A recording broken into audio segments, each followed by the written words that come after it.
Hello, everyone. My name is David Attenborough, and today we're talking about the animals. I'm just kidding, people. It's me. It's Big T. Good afternoon, everyone. Welcome to this wonderful Monday. Yeah, I hate to break it to you guys, but it's Monday. Edition of Linker Trivia. Today's game is going to be a blast.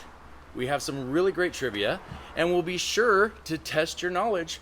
For today's prize, we will be giving away 3 pairs, not one, not two, but 3 pairs of Stance socks. People, these are $15 value. This is $45 I'm holding in my hand. I can just put it in my pocket and run. But I'm such a giver that I'm willing to give it to you. On one condition, you have to answer all 5 questions correctly. So, be the quickest to answer all 5 questions, and you could be the new owner of these fun socks. And don't forget, guys, if you miss a question, never fear, get back in the game by clicking the second chance button and get back on that horse. So we have some fantastic slate of questions for you today. Today's game is all about animals. That's why I did the David Attenborough thing. There are so many animals to choose from, yet we only have 5 questions. So if we don't get to your favorite animal in this game, feel free to, shout out to us, right? Let's get started for today. Let's start off with mammals. As most of you probably know, mammals are defined by their warm-blooded nature and ability to give live birth to offspring. So, if you're laying eggs, I'm sorry, but you can't call yourself a mammal. The largest of these creatures is a bit surprising. So, for Q1, what is the largest mammal? Is it an elephant, a blue whale, or a giraffe?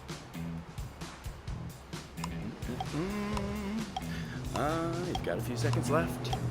While mammals are typically thought of as land-dwelling creatures, since most fish and aquatic species are cold-blooded and typically lay eggs, but the biggest mammal in the world actually lives in the ocean, I'm talking, of course, about the big blue whale. That was a no-brainer, except for those 2 that got it wrong. Like, tell me what it was. Ooh, someone's coming. We're outside today, so it could get interesting. Not only are blue whales the biggest animal, they're also the biggest animal in general. Their tongues alone weigh as much as an elephant. I'm not making this stuff up. My writer may have, but I didn't. When animals get together in a group, there is a specific name they're called. You've probably heard of some of them. For example, you have a pride of lions, a pack of dogs, and a herd of buffalo. For Q2, what is a group of crows called? A brood, a litter, or a murder?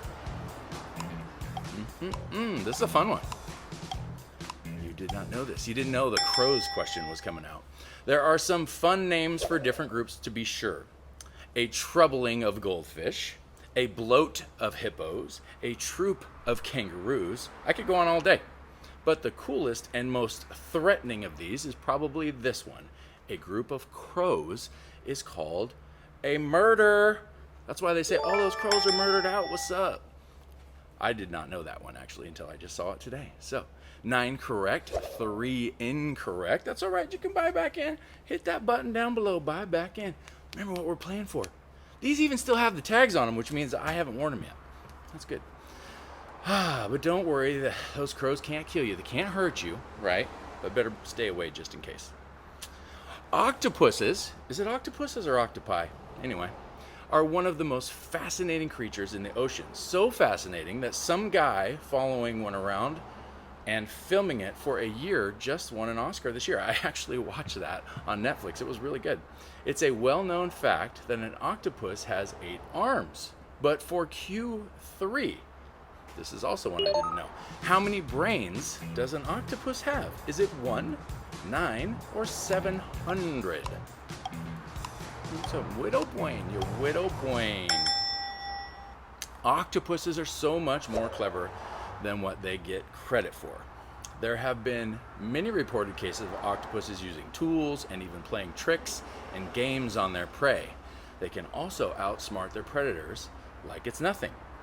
And all that makes sense, considering they have, that's right, 9 brains, people. 9 brains. How many do you have? That's what I'm talking about. I know. 6 correct, 4 incorrect. That was not an easy question. Who knew? They have one centralized brain in their head and then 8 mini brains in each arm. And if an octopus loses an arm, they don't sweat it. They just grow back a new one. I mean, I don't think they're putting it out there like, hey, I don't care if I lose this thing. It's like a lizard, you know, when you get his tail, grows one back.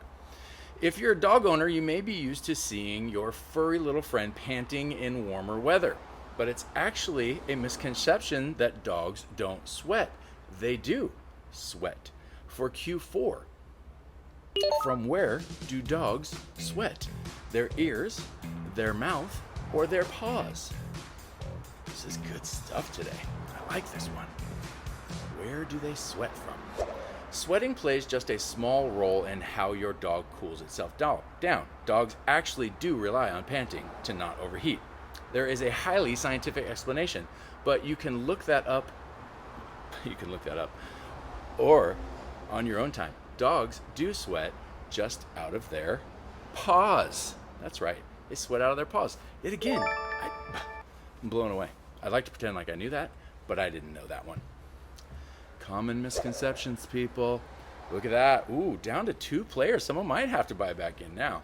On a super hot day, your dog may leave sweat marks in the form of paw prints. That's kind of adorable, right? We all love our little pups. Ancient Egyptians were ahead of the game when it came to their architecture. They were also way ahead of the curve on fondness for animals and keeping pets. But they had a very strong fondness for one particular animal. For your last question, what animal did ancient Egyptians worship? Was it rats, cats, or dogs? See, if you'd known question 5 was going to be this easy, you'd been like, dang it, I should have bought back in on question 4. I knew that one. I knew it. Anyway, Egyptians believe these particular creatures were literally magic and brought good luck to people who housed and fed them. They would even adorn them in jewels and mummified them when they died.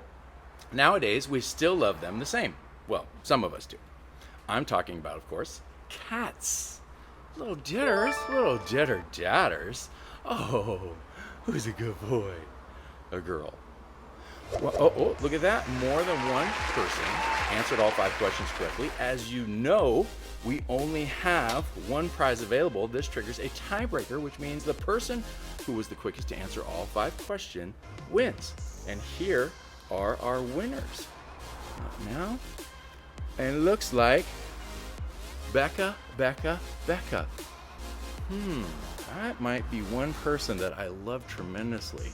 And just so you guys know, that 1204 that you see below there, right? That's an interesting number. There's been, speaking of misconceptions, there's been a misconception that that is minutes and seconds.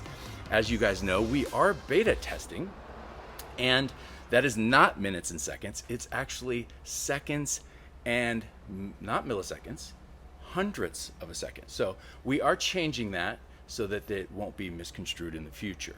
So just so you know. Well, that's it for today. I would like to give a big thank you to everyone for playing and to our event sponsor, Linker. Ancient Egypt was really onto something with dressing up their cats, right? They were on Facebook Moms of Ancient History. And hey guys, we'd love to hear your feedback. What did you like? What do you want to see more of? Reach out to us on Instagram at the Linker channel. That's Linker. And show us some love. Have a topic you want to play. Let us know.